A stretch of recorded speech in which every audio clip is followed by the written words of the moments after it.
Good morning, everyone. Good morning. Excellent day to be alive, right? Right. And they managed to get that drone on Mars and fly it around a little bit. Excellent. Yeah, that's excellent, man. That's so cool. We actually have another thing flying on another planet. Not only have we mastered the skills of flying, we've mastered the skills of flying so good that we can do it on a planet whose atmosphere is so pathetically thin. That's friggin' awesome. Professor Frederick, I just broke my C streak with the test. Get a B. I just got my first B. Rock on, man. Good job. That's good. Keep it up, man. I suspect your grade will be maybe even higher than you think once your Astro Point stuff gets done. But either way, that's good. Keep it up, man. Let's hope so. Hmm. I'm hanging on by a thread right now in astronomy. Well, I like you being worried like that and thinking that way, but I want you also to relax a little bit because I know for a fact you're not hanging on by a thread. You'll be fine. You can do this. You I just I am keep it up. relaxed. I'm relaxed. Good deal. Why'd you call me Professor Frederick? Oh, my bad. Oh, okay. Professor Young. I thought you were making a reference to something. I knew you knew my name. It's just I figured you were making some kind of funny reference that I hadn't caught.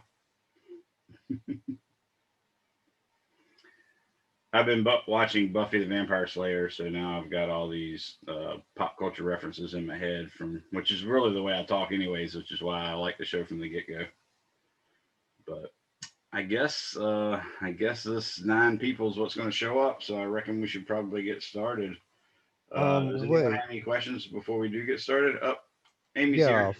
One, one, one more. Go for it. I'm looking at for the seven constellations, the lab we have. Hmm. Um, what do you mean like NGC? I was trying to look that up for the Hmm. lab. I couldn't even find a couple of them. So if you look in your textbook, like in chapter 13, say, or chapter 14, you'll see some of the photos will have either references to them in the text or in the inset of the actual photo. It'll say NGC 6982 or something like that. That's the new general catalog, and the number is the I'm new general catalog number. So these are items that are interesting astronomical objects to see. So really, the best I place meant to find them would be in like the Divin Smith website. I meant to say the IC. That's what I meant. I know That's the where international NGC. catalog. So that's the same thing. There's another one just like the NGC. It's called the IC, which is the international catalog, and that has a number following it. So you can again, probably your best place would be find it on either astronomy websites or the Divin Smith website that I give you a link to in my course. You also can find them from Michael Bakich, whose spelling of his name uh, escapes me right now. I want to say it's Backich. He has done a lot of things for I think it's Astronomy Magazine or one of those magazines where he goes through and each month he does a little podcast. I have them and I'm trying to get permission to put them up on my website on my Canvas pages, but I haven't gotten permission yet. But each month he'll do 3 interesting objects, and they're often IC or NGC or Messier catalog objects. One will be for plain naked eye, one will be for a moderate telescope, and then another one will be for like a super telescope. So that's another source you can look for is Michael Bakich, Backich. He also wrote a book on observing that you might be able to find, maybe even in print on the internet. So anyways, yeah, look for that stuff, at especially websites that describe constellations from an astronomical standpoint, not from a zodiacal standpoint or from a astrology standpoint. Anybody else have any questions? All right. Well, today we'll do chapter 14. What I've planned for this week's lab is I'm giving you some more time for the constellations lab that I gave you last time. So we won't really be required to meet again this week for the lab. I mean, we will for lecture, but not for lab. I will probably send out everybody an email reminding them on Thursday that the lab's not required. But I might even show up just in case anybody has questions. But if anybody wants help, that's a good time. So you can just let me know, hey, Mr. Young, I really could use some help. And we'll plan on meeting at that particular time during lab time so y'all can get any additional help on the course. I just opened test 6, which covers chapters 11 and 12. And of course, test 5 was just due yesterday. So test 6 on chapters 11 and 12 will be due a week from yesterday. So in other words, you have until Monday night around 11:59 p.m. to get that done. The practice test has already been opened for some time, so y'all should have already been hopefully working on that. We are covering now chapter 14 today. We just finished chapter 13 last week. This week I will probably either I'll spend the whole week doing 14 and 14 related items, or I might choose to do chapter 24 next, which is the last chapter we cover. I haven't decided yet on that. If I do that though, then the following week, which is the week before exam, I'm just going to use like a review session. So you guys show up and ask me questions about anything in the past tests, and I try to help you with those so we can start prepping for the final. We're actually in a good place in terms of how much material we've covered. We've basically hit all the chapters. You've got all the extra credits available, all that good stuff. So any questions before I move on? Remember, you have a test, everybody. Don't miss that. Also, make sure you get your Astro points turned in by the due date, which I think I listed as April 30th. So I think I gave you more time than I said in the syllabus by making it due on Canvas by April 30th. So make sure you guys get that done. All right, looks like we have no questions. Go ahead, Matthew. Can you repeat that? Yes, I think I made the due dates for all the Astro points April 30th. Okay. If you look under the individual Astro point turn-in items in your Canvas page, it'll show you a date, and I think that date's April 30th. And that's actually me giving a little bit more lenient result than what I did in the syllabus. So that's what you're shooting for. Okay. All right. Okay, thank you. No problem. Anybody else? All right, well, let's get cackalacken on the actual PowerPoint regarding this chapter, which evidently is not showing up for some reason in my world. Okay, hold on a second. I know I've got PowerPoint open. There you go. Maybe it's because the window wasn't open. Let's try again. Share screen. Whoop, there it is. And that looks like I might have did the wrong chapter. Yep, that was chapter 21. I don't need that one. Let's do file, open. I literally just opened this stupid thing. What happened to my other one? That's what I did yesterday in 132 is chapter 21. Chapter 14 definitely was one that I selected. So let's do that again. There it is. Okay. But I'm wondering, are you guys seeing chapter 14 or are you still seeing chapter 21? It looks like you're still 21. seeing 21. It's 21. Okay, let me stop share. Let me start share again. There you go. Boy, they gave a monkey some technology and here I am. Not much better than a train chimp here.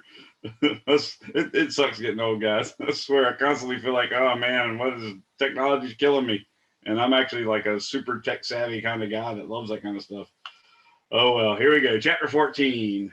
And this is on our star, the sun, which is kind of interesting. I've actually heard people make jokes. They'll say stuff like, well, if the sun was only further away, we'd understand it better.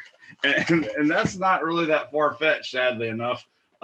It seems like we know so much stuff about other stars, but in reality, we actually do know a lot more about our star, but our star gives us insight to the other stars. So sometimes people feel like, well, wow, we know so much about other stars. They just haven't been exposed to what we know about our star, specifically because astronomers normally don't think people find that as interesting.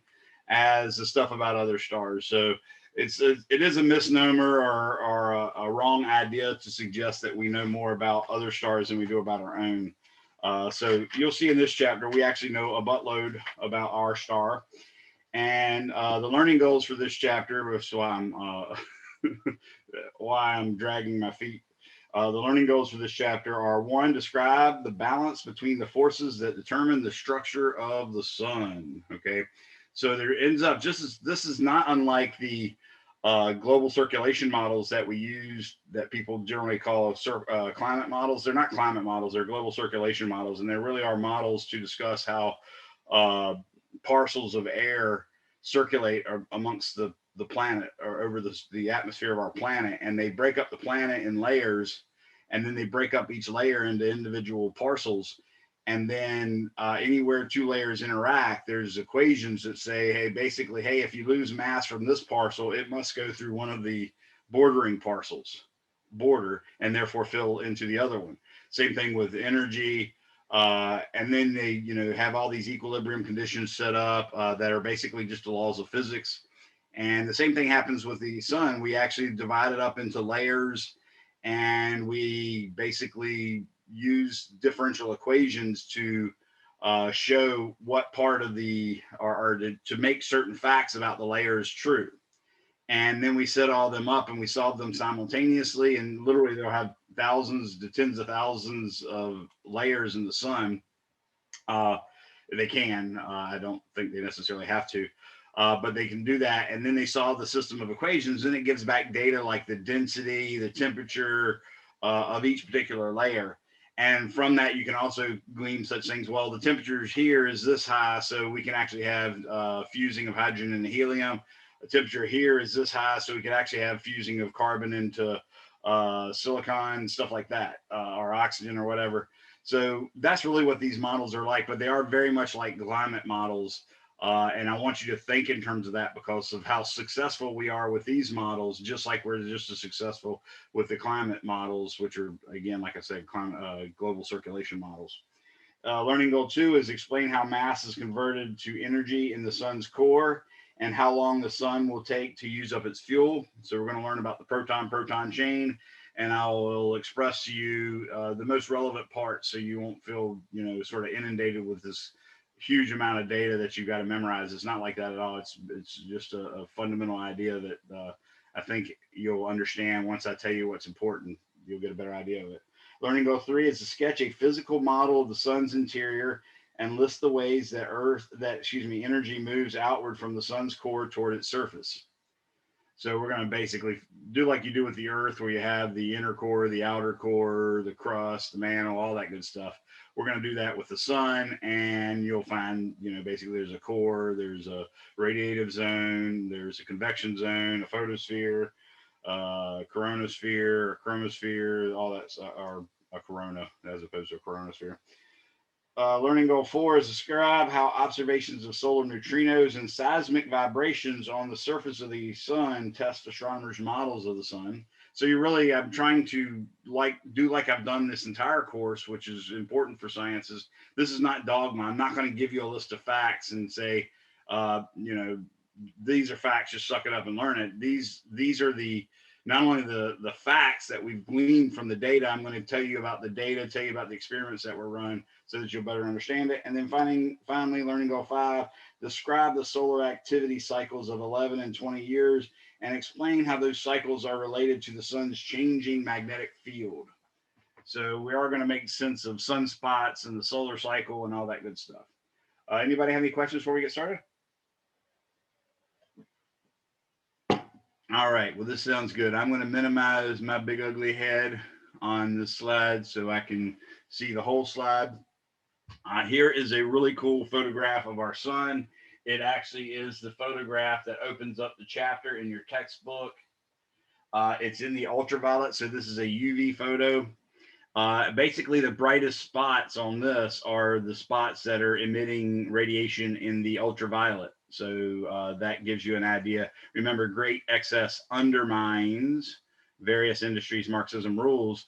So the undermines is the ultraviolet, and as you can tell, The gamma rays are the highest energy. So great excess is the highest end of energy. So these ultraviolet photons that we're seeing are actually higher energy than visible light. They're not quite to the point of X-ray, and they're not quite to the point of gamma rays, but they are still higher energy. And you can see the dark areas are in fact areas that aren't producing much ultraviolet. In general, when things produce radiation, they produce a range of radiations. So it would be unlikely for something to be producing in the X-ray and not also producing in the ultraviolet, even though but the other way around is not quite so true. So for instance, remember the Planck curve is very steep on the low wavelength side. That's the high energy side.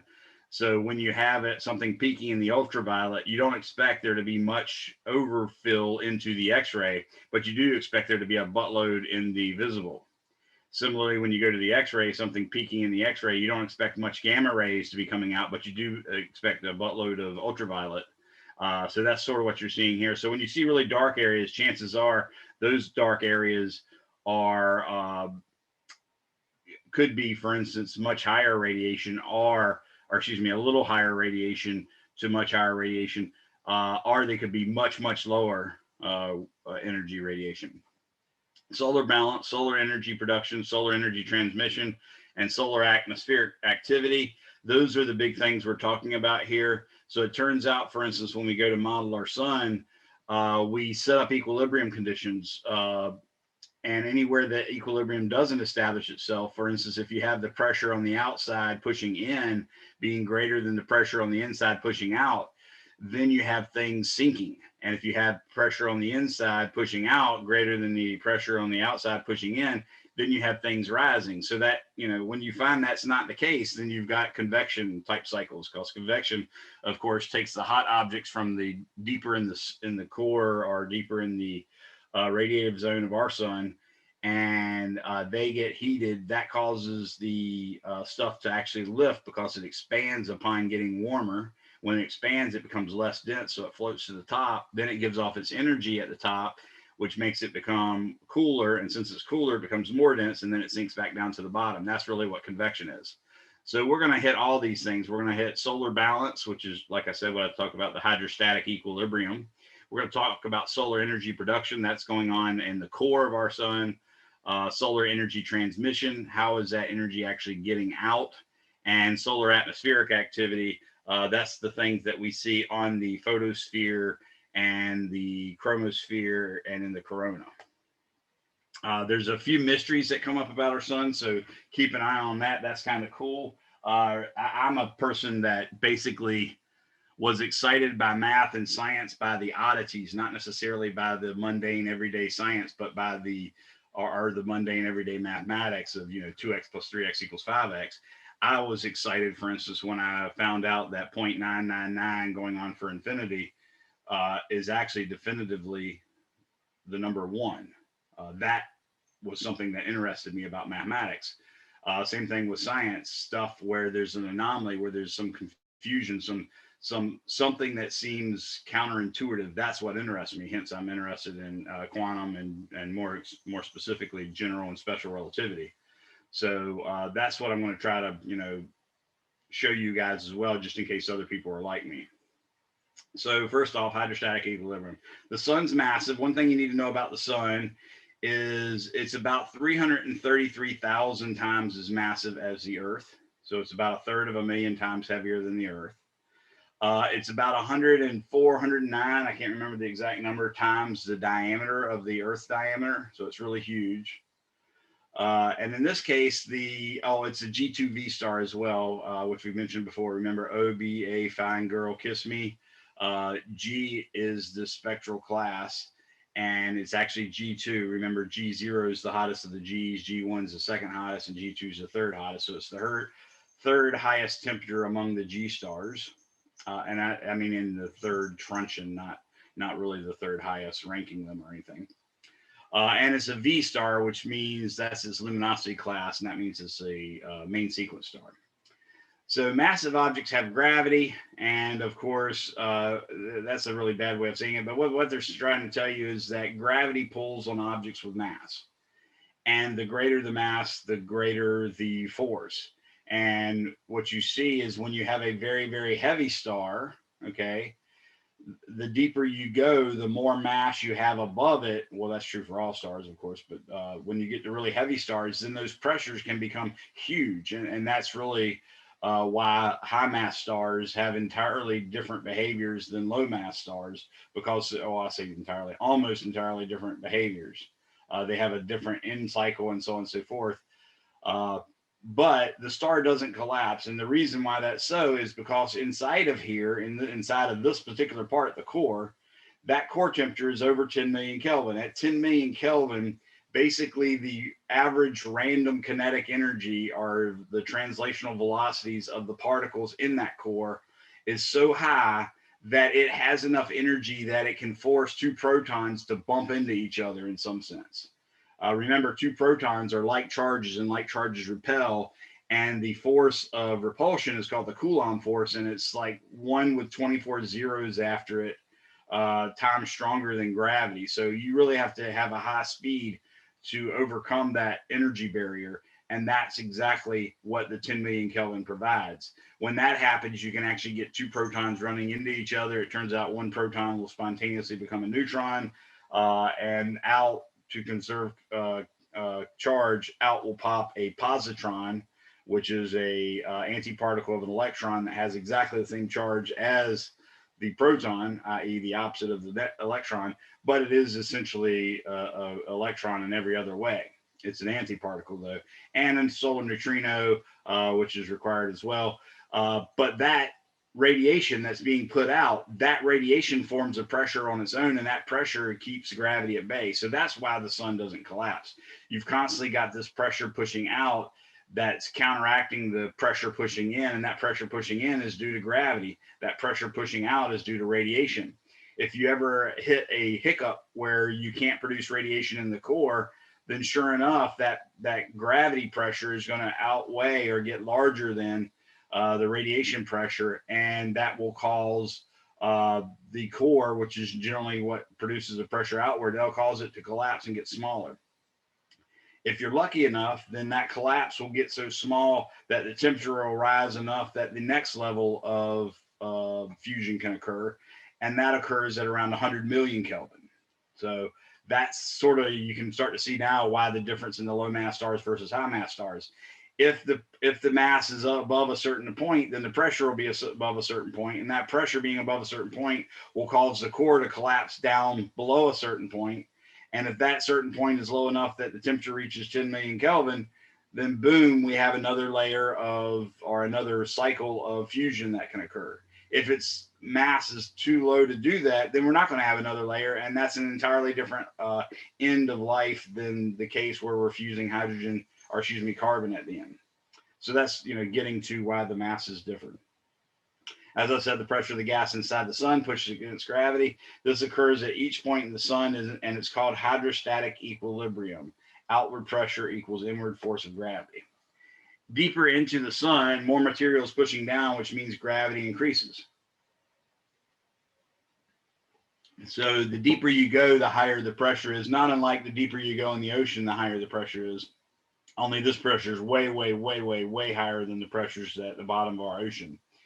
Despite the densities being less than the density of water, the huge increase in depth more than compensates for that. The pressure must also increase for the sun to remain in balance. So pressure is proportional to temperature. So increasing the pressure will lead to increasing temperature. That's just from the ideal gas law. Y'all might recall this from grade school, or from maybe a chemistry class or a physical science class, where pressure times volume equals the number of moles times RT, or the way my chemistry teacher in high school taught it was pervert equals nerd, which was really bad because it was, you know, there's no T in pervert in that version, and there is a T in nerd in that version. So pervert equals nerd. So but you can see from that pressure and temperature are directly related. As temperature goes up, pressure must go up. So pressure is proportional to temperature. So increasing pressure will lead to increasing temperature. That's what I was talking about. As you collapse the core, the volume goes down because the pressure went up. And since the pressure went up, the temperature will go up. So if you look at an actual plot of pressure as a fraction of the radius, so this right here, the 0 mark is the center of the sun, and center of the sun. And in this case, it's pressure on the vertical axis, density on the vertical axis, and temperature on the vertical axis. As you can see, the temperature as you go from the outside edge, which would be right here, basically at the photosphere, as you go down, the pressure is essentially almost nothing compared to what you're seeing inside the core. But once you get to about 0.4 solar radii, you can start to see it lift up. And notice 0.4 is just outside of the core from this diagram. And it rapidly rises to some 220 times or 220 billion times atmospheric pressure. So atmospheric pressure, remember, is about 14.7 pounds per square inch. So you can basically take, say, a 15-pound bowling ball and stick it or melt it down so that it's exactly the base of it's a rectangle who's exactly the size of a postage stamp. And that's how much pressure we feel due to the atmosphere above us on Earth. This is saying that pressure is 250 billion times that. Okay, so it's 250 billion bowling balls on each postage stamp. So that's pretty huge. You can see that the density also increases. Again, it really becomes noticeable about that 0.4 mark and reaches 150,000 kilograms per cubic meter. So the density, remember, water has a density of 1,000 kilograms per cubic meter.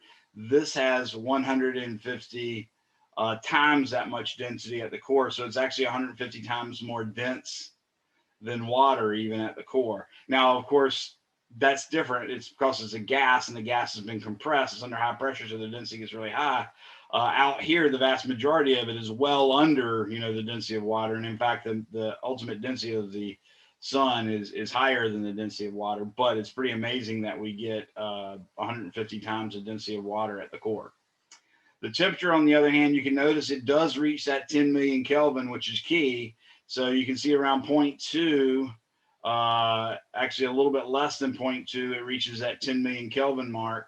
And you can see they're calling the core roughly a little bit higher than the 0.2 mark. So probably right around here and closer in is where the nuclear fusion goes on, because that's the only place where the temperature is high enough to efficiently do it. Now, that doesn't mean fusion can't go on at lower than 10 million Kelvin. It's just very inefficient and doesn't, there's a lower probability, let's put it that way. So low probability does not mean zero probability. So there's probably still some fusion going on even further out, but you get a buttload of it once you get to this, let's say 0.19 or 0.18 maybe solar radii. As measured by radiometric dating of meteorites, the sun has existed for about 4.6 billion years. This means the sun must have been generating a lot of energy over a long period of time. Now, the neat thing about this is Lord Kelvin had done an actual calculation. This is really Industrial Revolution era where we're using coal. We've started using coal to supply heat and energy for locomotives, stuff like that. Lord Kelvin does a calculation. We know at this time roughly, what the temperature of the sun is, what its mass is, how far away it is.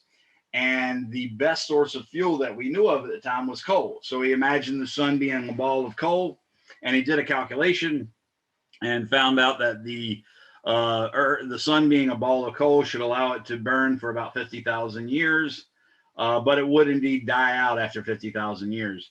Again, that's assuming it's coal. Now, that was all well and good because the Bible, if you go back, and I'm referring to the Bible not in a bad way, but in a good way, specifically because at this time, that was our best historical evidence, if you will, of the past, is the writings in Genesis and stuff of that sort. So if you go through, for instance, the begats, Adam begat such and such at such and such an age, and then he begat such and such at such and such age, and you keep adding up those begats time periods, in other words, how old the person was when he gave birth, then you will eventually get to the birth of someone you recognize. And it turns out there's an overlap with one of the descendants of Adam and Nebuchadnezzar. Nebuchadnezzar is a historical figure that we know exactly when he lived. So we can estimate pretty well precisely what date the earth was created in. Again, assuming, when God said there was, 7 days, then we're going to assume that 7 days. When we do that, then we get that the earth is probably on the order of 8 to 10,000 years old. Actually, you can get very precise numbers, and that's what some people in the past have done. Usher, I think, was the first one to do the calculation, and he predicted it down to a time of day and what day of the week. I think it was a Saturday, in fact, that the earth was created. And long as you're thinking the sun can live for 50,000 years, then that Genesis story works just fine, right? Well, sometime later, we started learning more about science. We started learning more about geology and biology.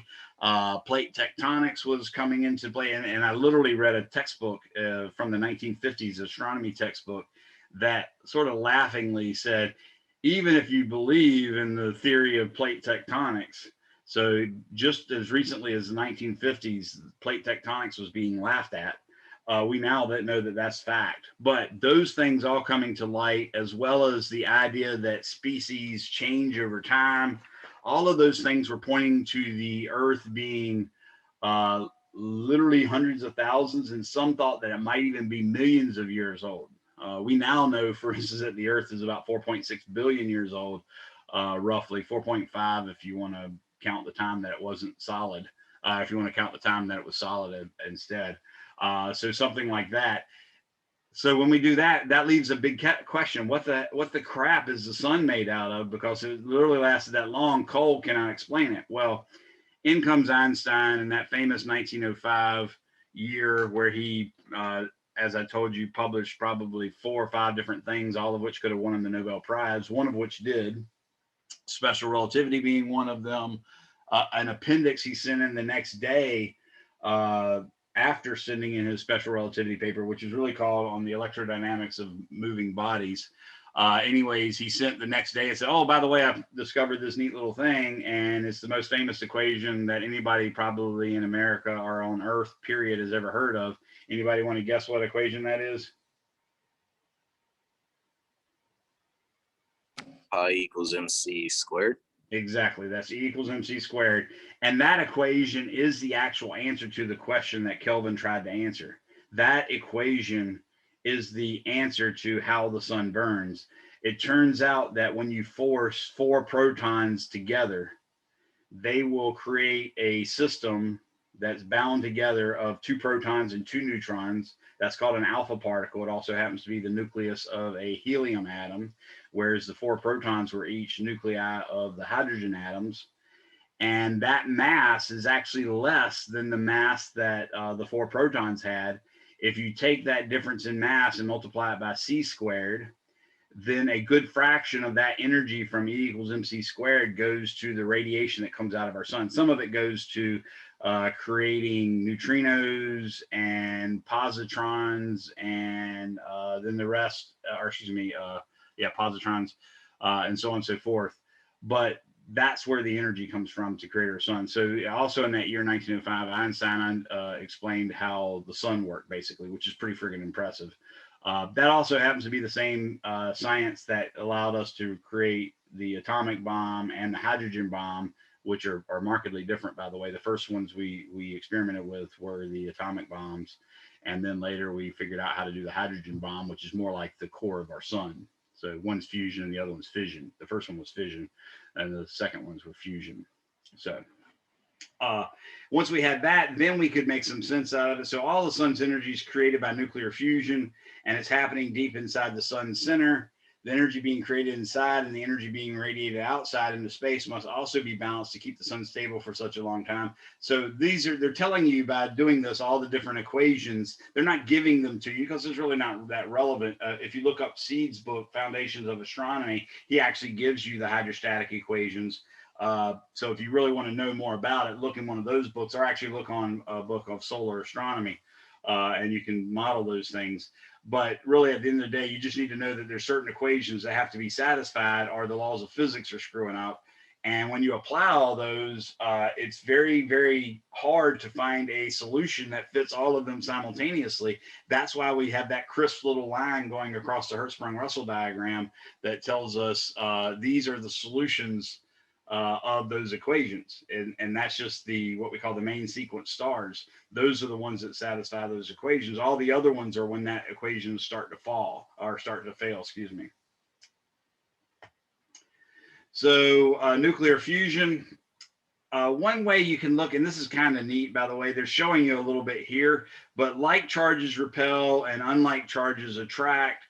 And you can sort of think of them as forces. The modern idea is they're actually, you think of them as an exchange of particles. I'll just drop that out there just to let you guys ponder that a little bit. But you could imagine, for instance, that this positive particle and this positive particle are actually repelling each other, not because there's a force on this one pushing that way due to this one, and because there's a force on this one due to that one pushing this way.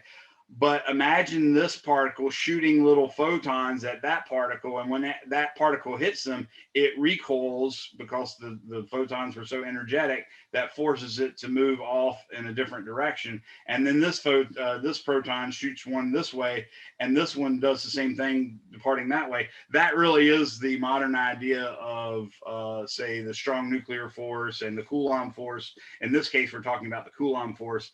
And that particle essence that I'm talking about there is something called quantum electrodynamics, which really, basically talks about electricity and magnetism from a quantum mechanical principle.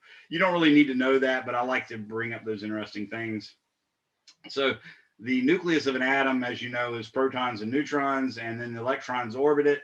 And with the exception of hydrogen, they all have neutrons. Hydrogen generally does not have neutrons, but it can. When it has one proton and one neutron, it's called deuterium, but it's still hydrogen. Chemically, it acts just like hydrogen. If it has one proton and two neutrons, then it's called tritium. It still behaves chemically like hydrogen. You can still make water with it, for instance, but it is, in fact, isotope of hydrogen. And remember, the number of protons is really what dictates the element is. So that's why hydrogen always has one proton, helium always has two, lithium always has three, so on and so forth.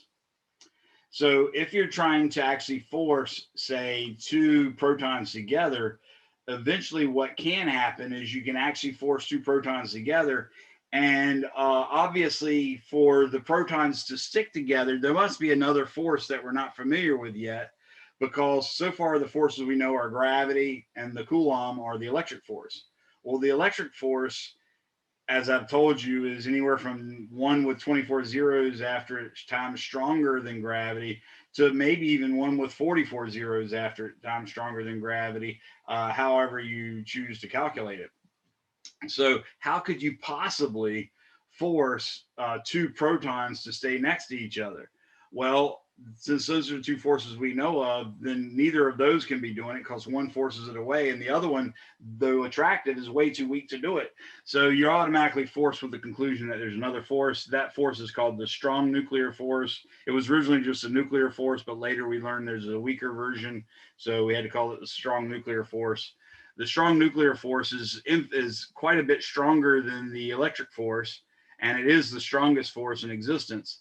But it's very short range. So it's sort of like Velcro. If you push two pieces of Velcro together, they get stuck pretty firmly together. But if you don't bring them close enough, there's like no attraction whatsoever. So that's what the nuclear force is like. And it turns out that this nuclear force is really weird. Things happen that makes, no sense.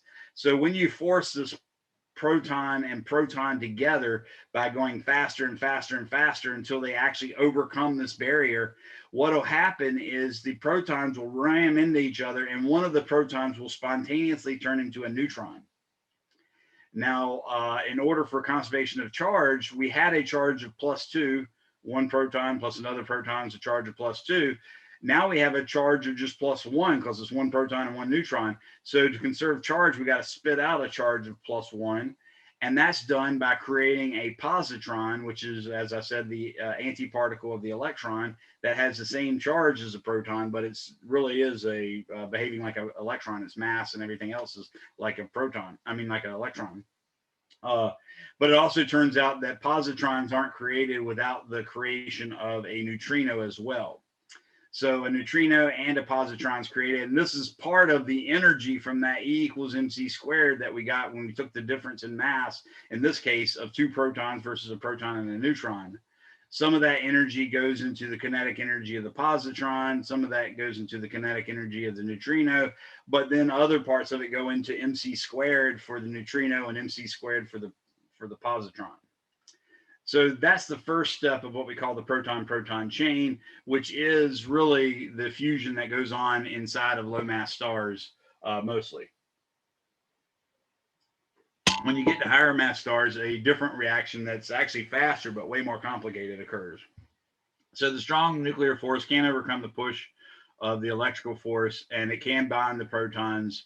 Only when it only works when the protons are in extreme proximity. That's where I was talking about. That's like Velcro. You have to be really close. The fusion requires slamming protons together at high speed, creates more massive nuclei from less massive ones. That's the definition of fusion.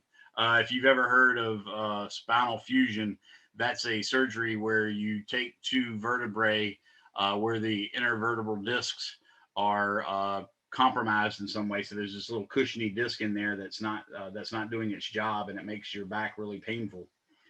Surgery that they do to fix that is they fuse the 2 vertebrae together so that that little disc doesn't have to do anything because it's all one vertebrae now. So think of that. You took 2 discs and made one bigger disc. That's what fusion is. You take 2 nuclei and make one bigger nuclei. It's bigger than each of the other ones, but it isn't necessarily as big in terms of mass as the sum of the 2. Fission, on the other hand, is taking a big mass and breaking it apart into 2 smaller masses. Okay. Fusion is what goes on in the sun. Fission is what goes on in the first nuclear weapon. And fission is largely what's used or can be used as nuclear power. So basically, fusion creates more massive nuclei, and but loses the total mass in the process. This loss of mass is given by E equals mc squared, like I told you. So it turns out all main sequence stars, including the sun, generate energy by fusion of hydrogen and the helium in their core. That's the definition, in some sense, of the main sequence stars. If they're fusing hydrogen and the helium at their core, then they are a main sequence star. If they're getting most of their energy from some other source, then they've started the death knell, or they aren't quite yet there. Okay, so for instance, protostars don't efficiently fuse hydrogen and the helium yet either. That's why it becomes a main sequence star the instant it starts efficiently fusing hydrogen and the helium. It goes from a protostar to a star at that point. And then when it stops fusing efficiently hydrogen and the helium in the core, it starts to possibly fuse outer cores and crazy stuff like that. That's when it leaves the main sequence line. The process is called hydrogen burning. They also refer to the helium that comes out as the ash of the burn, but don't get confused. It's not physically burning. It's literally just nuclear energy. Okay. So here's the proton-proton chain. As I told you before, 2 hydrogens come together. One will spontaneously become a neutron, and that spits out a neutrino, which we are about 99.99% sure that it has mass, even though it does have a very small mass and therefore travels very close to the speed of light, and a positron, which is the antiparticle of the electron, which quickly gets gobbled up by the neighborhood electrons. So an electron will come in and destroy that, and that'll create 2 photons. Those photons, some of which will actually get to our Earth. Now, at that phase, we have deuterium, like I told you, the isotope of hydrogen where there's a proton. Now this thing will come along and hit yet another proton, and then we'll go to helium-3, which is not the helium we want, but it is helium because it has 2 protons. Okay, it's helium-3 because the total number of nucleons is 3, and that's what that little number means when it follows the name, or when it's to the upper left of the symbol. That means the number of nucleons. So it's the atomic mass number, if you will. That gives you, in fact, 3. which is chemically helium, but it's not quite what we're looking for because it's not that stable. Now at this point, just to make sort of everything work out energetically, momentum wise and all that, this hydrogen coming in and attaching itself to the deuterium also produces a gamma ray photon. That gamma ray photon comes out, which also matches these gamma rays that came out before. Or I say matches, it's just contributing to the energy that could possibly go to our sun. Now this helium-3 nucleus will eventually run into another helium-3 nucleus, and it seems like 1, 2, 3, 4, 5, 6 protons went in, but here's where you get to pay the piper. So the helium-3 and the helium-3 come together, spit out 2 extra protons, and you're ultimately left with helium-4, which is really the end result of the proton-proton chain. So the net thing that I need you to understand here is that the equivalent result is basically 4 protons went in. Yes, 6 went in, but 2 will be given back later. But 4 protons went in. Out pops 2 solar neutrinos, 2 positrons that will produce 4 gamma ray photons, and then 2 other gamma ray photons and a helium nucleus. That's really the crux of it. And the reason why you need to know these things is because these are the things that we test to see if we're right. So we can take, for instance, the total energy put out by our sun, and we divide that by the energy put out by one of these reactions, and that gives you the number of reactions that must occur every second, because we know the amount of energy that's put out by our sun every second. So if you divide the total energy put out by our sun every second by the energy per proton-proton chain, that'll give us the number of proton-proton chain fusions that should occur every second. Well, then you can just say, okay, well, each one of those is going to produce 2 solar neutrinos. So I should be able to count neutrinos in some way and figure out whether my reaction is correct. And that, in fact, is what was done. We actually dug a deep hole in the earth, because it turns out that the things that detect neutrinos can detect all sorts of radiation. So we had to really block ourselves from every other type of radiation. And they basically dug it like miles deep below the surface of the earth. And they made something like an Olympic-sized swimming pool filled with dry cleaning fluid, because that turns out to be about the only thing that really interacts with neutrinos. And neutrinos being neutral makes them hard to stop and detect. And the fact that they're super light and super fast makes them hard to detect. In fact, a neutrino can go through a piece of lead. So we use lead, for instance, to protect us from radiation, like when we get x-rays. This can go through a piece of lead that's a whole light year thick without being stopped. So that's how much of a pain in the butt neutrinos are, but it's also how safe they are, because neutrinos, one with 20 some zeros after it goes through us every second is not a far off estimate.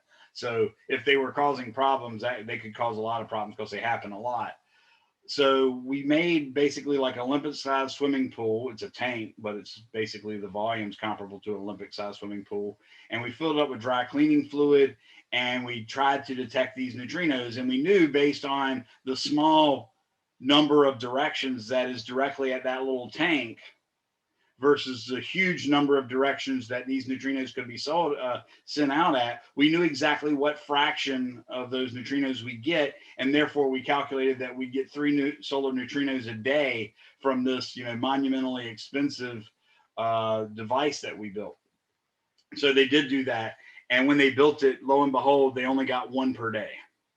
So it was a pretty remarkable failure, and this is why I try to teach my students that failed hypotheses, incorrect hypotheses, are often way more valuable than correct hypotheses. So stop wasting your time worrying about looking like a fool for making a bad hypothesis, because a bad hypothesis is often more helpful than a good hypothesis. We ultimately discovered some big stuff about that. We'll talk about that a little later. So this fusion process is very efficient. A little bit of mass makes a lot of energy. You can see that because you're taking the little bit of mass, the m, and multiplying it by the square of the speed of light. The speed of light is 3 followed by 8 zeros. When you square that, that becomes 9 followed by 16 zeros. So you're taking 9 followed by 16 zeros and multiplying it by a small amount of mass. Yeah, you're going to get a buttload of energy out of it. So fusion takes place in the core where it's hot enough to push the nuclei close together. And remember, the core is about 15 million Kelvin. It takes about 10 million to do it. At that temperature, the atoms in the core are completely ionized, so the atoms no longer have their attached electrons. So the core is made up of atomic nuclei and a sea of free electrons. So this is the proton-proton chain that I showed you about. They explain it step by step, which I already did. So you can look through this and look at it again. But I basically explained all this. Now, the energy transport. So we've now figured out what's going on in the core. We know that the proton-proton chain is occurring. We know that that's producing each one of those is producing 2 positrons, which makes 4 gamma ray photons.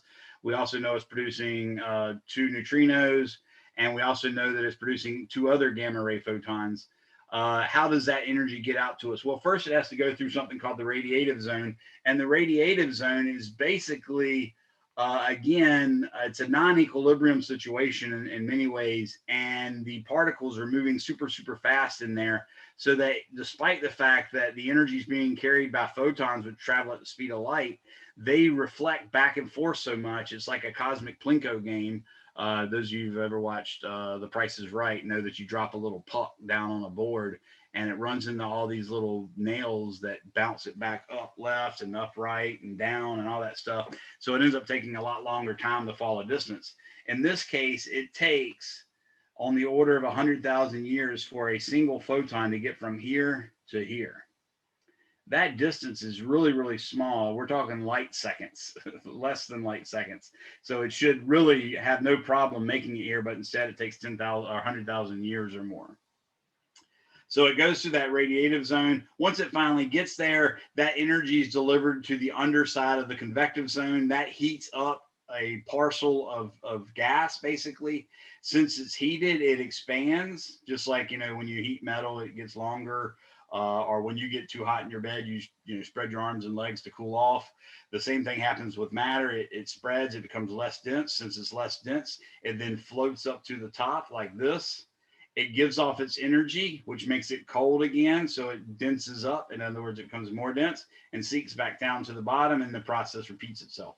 So this is the sketch of our core of our inside of our star that you're supposed to be able to do. It should be roughly the core, which goes a little bit further than 0.2, almost 0.4 radii out, then the radiative zone, then the convective zone, and then we run into the atmosphere, which is the photosphere, the chromosphere, and the corona. Okay, so photosphere, there's going to be a diagram later, so don't worry about getting these words right now. Then chromosphere, which shows up pink during eclipse, and then corona way out here.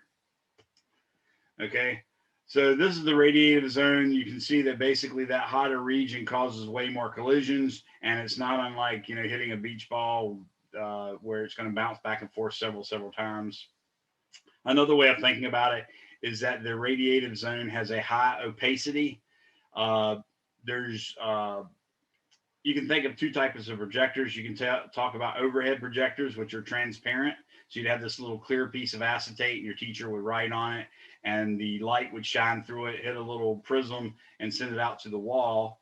Then there's also an opaque projector. In that case, it actually takes a document like a page of a book and projects it up onto the image. Opaque just means light can't go through it. And that's what they're saying about the radiative zone. It has a very high opacity so that light doesn't travel through it fast. The radiative zone extends to about 70% of the way to the surface. So you can imagine it goes out to about 0.7 solar radii. The temperature is lower than the core, but it's still hot enough for our atoms to remain ionized. The photons are scattered by free electrons. So the energy takes, like I said, 10 to the 5th. That's 100,000 years to reach the outer layers. When you actually look through the photosphere up close, using good telescopes or whatever, you can see the top of the convective zone. As the photons move outward, the temperature continues to drop. The convective zone starts where the temperature is low enough for ions to be recaptured or to recapture their electrons and become atoms again. Energy there is absorbed by the atoms, so they heat up, the hot gas rises, and when it reaches the top of the convective zone, the sun's surface, it releases its energy as photons that radiate into space. These are little, basically like bubbles. It's called modeling, moddling, but it's like the bubbles you see on a boiling surface of water. These are the hot spots as they're coming up, they're releasing their energy. Each one's about as big as Texas and might last 15 to 20 minutes. And then it pops, disappears, and sinks back down. The gas at the surface is now cold and sinks, which allows another bubble of hot gas to rise up in its place. The rising of hot gas and falling of cold gas is called convection. The hydrogen fusion emits neutrinos, which are light atomic particles, and they have no charge. They're very weak interactions with matter. That's why it's so hard to capture and detect, and that's why they can go through a light year thick chunk of lead. We can measure the way at which they arrive at Earth and what types they are. That's a different story, but the rate agrees with predictions on experience. That's not exactly true. So when we first, I thought they covered that in here, but evidently they do not. I forgot about that. So when they first built this device, they didn't know that there were other types of neutrinos. In fact, no one had any idea. They just knew there were neutrinos. And they figured out a way to detect neutrinos, and they used that dry cleaning fluid. So like I said, they detected they expected to detect 3 per day. And the first day they got 1. And like, oh, okay, well, maybe we started a little late. The second day they got 1 again. They're like, oh, that's a little weird. And the third day they got 1. They're like, okay, something's going on. Sure enough, they were wrong. It was not getting 3 per day, and they didn't really know why. Well, it was really kind of a ad hoc solution. Some goober said, well, what if there exist more types of neutrinos? And since we expected to get 3, we only got 1. What if there's 3 types of neutrinos, and neutrinos can spontaneously switch types from one to the other? This really sounds like a kid trying to say his, dog ate his homework or something, but that's pretty much what happened. Turns out the person was right. Okay. People that made this argument were exactly correct. And the only way this can happen from a quantum mechanics standpoint is if the neutrino has mass. And that's why I say we're 99.99% sure that that does have mass now. But things that have mass can oscillate between one form of another in the case of neutrinos. And it'll oscillate between the 3 types of neutrinos, the tau neutrino, the electron neutrino, and dang, I forgot the other one. But anyways, there's 3 of them. And it turns out, yes, they do, in fact. So we only get 1 of the 3 hitting that. So we made yet another detector, again, digging it deep below the surface of the Earth so it wouldn't be confused by other radiations. And this detector was able to detect each of the types. And that time when we did it, we got exactly the right number, which gave us a great deal of confidence that the proton-proton chain is exactly the mechanism. But we use other things too to test our hypotheses. We predict, for instance, very certain surface changes. So the surface of the sun should actually vibrate in very specific ways. This graph right here shows something called the spherical harmonics, which is a mathematical function that is in fact one of the solutions for the hydrogen atom for Schrodinger's equation. But what it shows is the blue could be, for instance, a little parcel of the surface coming out at us because it's Doppler shifted to the blue, and the red would be sinking away, and the red sinking away, and the red sinking away. So you're building up little vibrations on the surface of the sun. We can sort of make estimates of how that seismic behavior is supposed to behave based on our models. And then we can look at the actual sun and compare it to our models. And lo and behold, this is another case where it confirms what we think. So we're really quite confident that we know how the sun is behaving, that we know the internal workings. Again, it only takes one experiment to disprove us, but right now we're working on a full-fledged theory that really doesn't have any contradictions. It hasn't been contradicted by experiment. There are a couple issues that will come up in a second that seem contradictory, but even those we've sort of got worked out. So this field is called helioseismology, just like seismology is a study of earthquakes, or geoseismology is a study of earthquakes. This is helioseismology, which is the study of sunquakes, if you will. So one solution to the solar neutrino problem was less helium in the core, but helioseismology ruled that out. Through helioseismology, we discovered that the original value for opacity was too low. So that's another thing we could actually get, because remember, when these particles hit hit electrons in the radiative zone, that's going to result in some kind of effect out further out. And then when they hit the convective zone, that's going to cause some kind of effect that we can actually predict number wise and see a certain number of vibrations at the surface. So sure enough, we can actually use these to correct our calculations, but also to confirm our hypotheses and our predictions. Or contradict them, which is the more important thing. Remember, if you have a hypothesis that's not contradictable, you don't have science. You just have a hypothesis that may or may not be useful. But the main thing is, if you can't test it and prove it wrong, then you're not doing science. You might be doing something very valuable, but it's not science. So the sun has no solid surface, but the apparent surface of the sun is the point at which light can directly escape into space. The layers above this point are known as the atmosphere. So the outer edge of the convective zone really is what we call the surface of the sun in that sense. Then the atmosphere includes the photosphere, which has the prefix photos because we could see it. Okay, the chromosphere, and chromos means color, and you could see bright, pretty pinks during an eclipse. That's when they named that. And then beyond that, you have the corona, which actually goes out a long ways and has one of our mysteries that's kind of weird. From that surface, you also have sunspots and prominences and things of that sort, which is kind of interesting as well. But the thing that's weird about the corona is if you do a plot of temperature versus distance away, you've probably all sat near a bonfire before, and you notice initially you'll sit by the bonfire because you're cold. And then, at least in my case, I realized my darn jeans got so hot, my leg hair started melting, and it wasn't very comfortable. And in fact, if I squatted down, then the jeans on the back of my calves and the back of my thighs would touch each other and really feel uncomfortably hot to my legs. So I then moved back a little bit, and like you expected, the temperature would go down, which was nice, right? Well, that's exactly what happens when you leave the surface of the sun.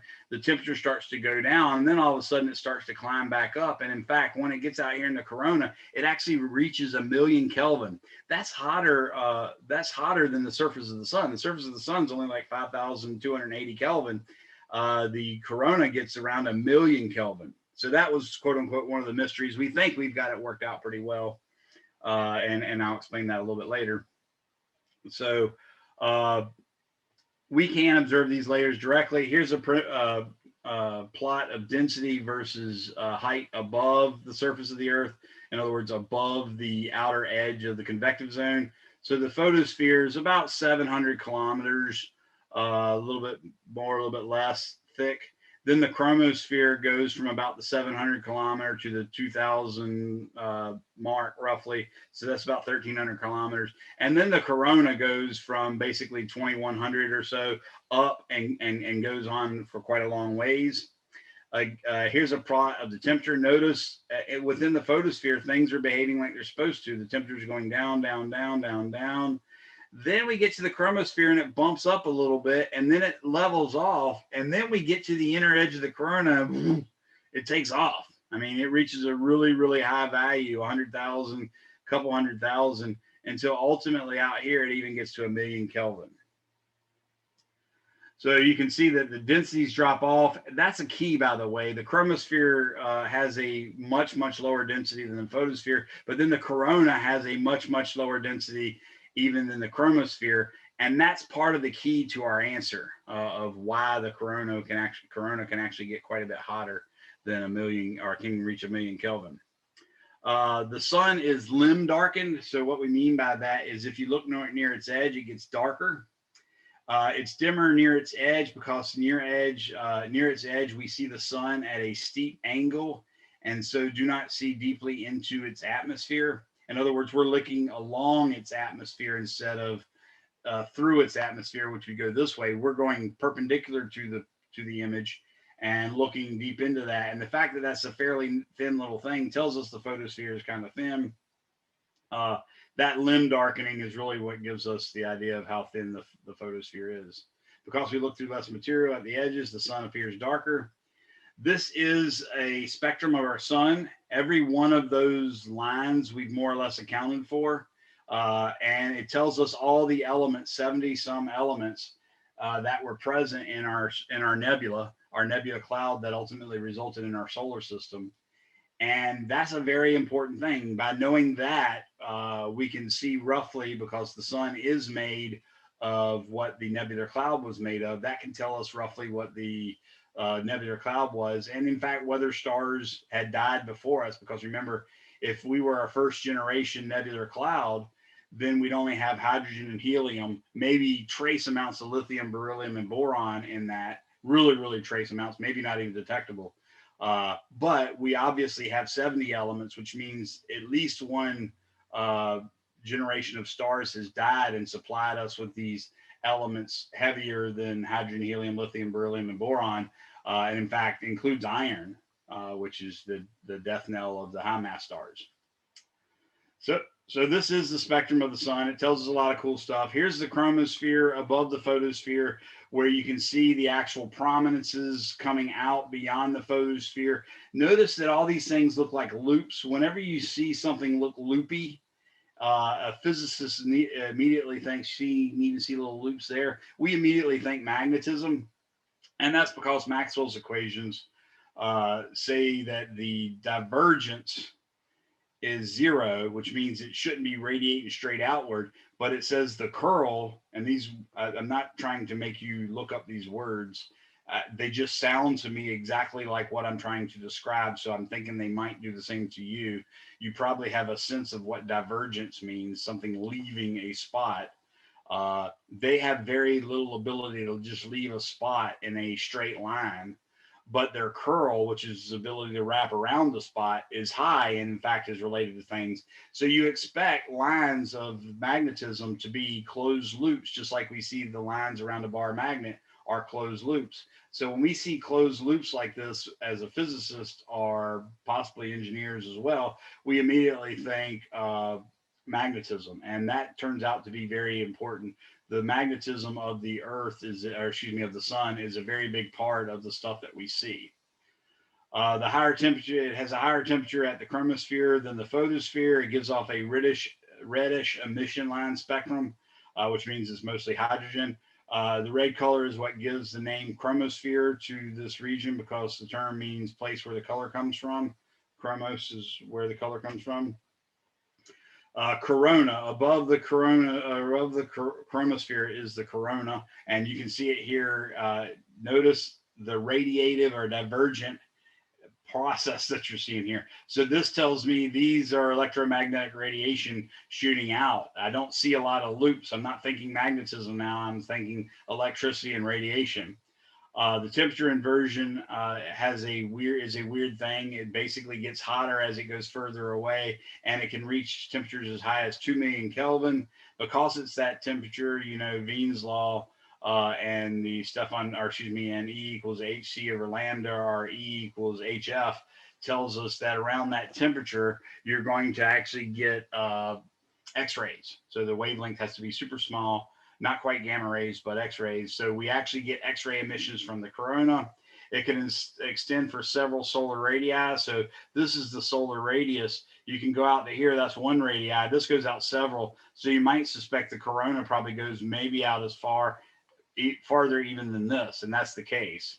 It's not visible with the eye unless there's a solar eclipse, which is the same thing about the chromosphere. You can see little bits of the pinkish right around there. And that's the part of the prominences of the chromosphere. I think that other one had better image of the photos or the chromosphere around here. Okay. This is the sun's atmosphere, sort of looking at it as zoomed in as possible. See those big loops? Again, thinking magnetism. There's a loop here, there's a loop here, there's a loop there, all sorts of crazy loops. And we see that there are actually sources for the loops. And then there's actually portals for the loops to go back into the sun. Okay, that's key as well. The sun's magnetic field structures. The sun's magnetic field structures the atmosphere and causes the solar activity. And the solar wind, which is really the charged particles that flow away from the sun through coronal holes. So the corona has holes in it, not unlike the holes I was just talking about where the magnetic loops come out and enter. those charged particles leave through coronal holes where the magnetic field lines also extend. Since they're charged particles, they're going to behave kind of weirdly with magnetism. Remember, magnetism causes particles to move perpendicular to their velocity and perpendicular to the magnetic field. So you get sort of weird effects. You also get this bow shock where the magnetic field, of course, of the sun meets the interstellar medium. So other radiation sources would be compelled to hit it and move off this way, that way, or above out of the screen, or below into the screen. And then around here is where the solar wind extends, and where literally, since the sun's that small, you can realize we're talking about distances in AU. Pluto, of course, is closer than this. So we're really looking well beyond Pluto into the Kuiper Belt area. The big thing about understanding the sunspots is realize that the sun is not a rigid body. The poles actually rotate slower than the equator does, and the magnetic fields initially run from North Pole to South Pole. And when they do that, because of the differential rotation, the magnetic field gets dragged along with the center parts as it's rotating faster. Eventually, it gets so intense, the magnetic field gets so intense that it'll actually penetrate out of the surface to try to escape the intensity. And where it leaves is called a sunspot, basically. And we can see, when we look at these, we can see that this is very high temperature. It's just not as high a temperature out there, and that's why it looks dark. This innermost part is called the umbra, and this secondmost, or next to the umbra, is called the penumbra, and pen is a prefix to mean next to, just like ultimate means next to the last, or excuse me, ultimate means last, and penultimate means next to the last.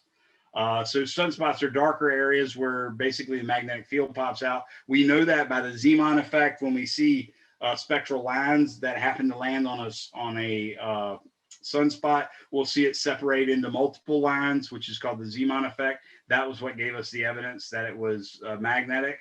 When we plot sunspots as a function of time, we get the number of sunspots increasing and then decreasing, then increasing and decreasing with a regularity that you can see here of about every 11 years.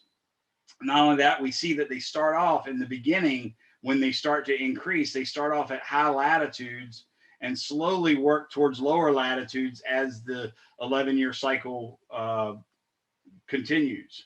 Well, what we ultimately figured out is, like I said, those magnetic field lines are wrapping around and around, and they start at higher latitudes, which is why we see the sunspots here. And then as that material of the sun becomes saturated with magnetism, those upper magnitudes, those upper latitude areas are no longer capable of supporting it. So they have to get closer and closer to the equator until eventually the entire sun is saturated with the maximum amount of electric field, or excuse me, magnetic field strength that it can have.